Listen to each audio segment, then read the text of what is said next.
Hi, this is Sebastien Braxton, and welcome back to our series on professional speaking. Now, in this episode, we're continuing in our idea on the module of content. Now, we talked about the egg illustration. So we dealt with the fact that the idea is kind of the egg yolk at the center, and that's encapsulated in the egg white, which is the speaker yourself. Now, as the speaker, you have to have personal credibility. We call this ethos. Now, that ethos is something that is established not in your mind, but in the mind of the audience. So this means that if we take the quotation of Quintilian, what is public speaking but a good man speaking well? Or Marshall McLuhan is the one who will say, the medium is the message. And last but not least, there's the famous saying, what you do speaks so loudly, I cannot hear what you're saying. In other words, we will only have the power and the influence through our presentations that our life and example have gained for us. In other words, can you imagine a bird trying to teach you how to swim?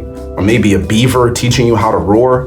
It kind of seems ridiculous and nonsensical, but if a beaver wants to teach you how to build, or if a bird wants to teach you how to fly, that makes a lot more sense. So how do we establish ethos? There are 3 components to establishing ethos with the audience. Pretty simple, pretty easy, but we need to be honest with ourselves.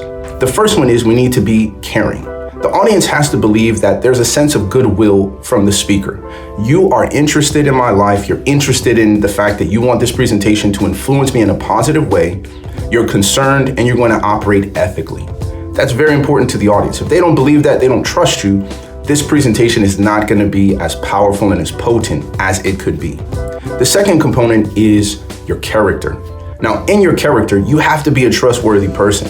Makes no sense to listen to a criminal talk about, criminal behavior and say, no, judge, I saw this person. The judge is thinking, well, you're a criminal. And of course, you're going to say anything to exonerate yourself in this case, which is why your testimony is not as considered equal to another person who has a positive credibility behind them.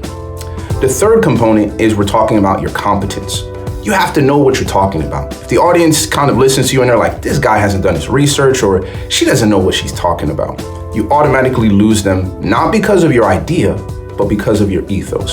So keep in mind that yes, having a great idea is wonderful, but if you and I don't have the personal credibility to share that idea, we're gonna lose the audience and the very content of your presentation is gonna be damaged and lost and not as powerful or as impactful as it could be. Stay tuned as we continue in the next part when we're gonna look at analyzing your audience, how to be prepared, looking at who they are. That way you can tie your message, your logos, your ethos, your personal credibility, and tie that all into your pathos with your audience. Stay tuned.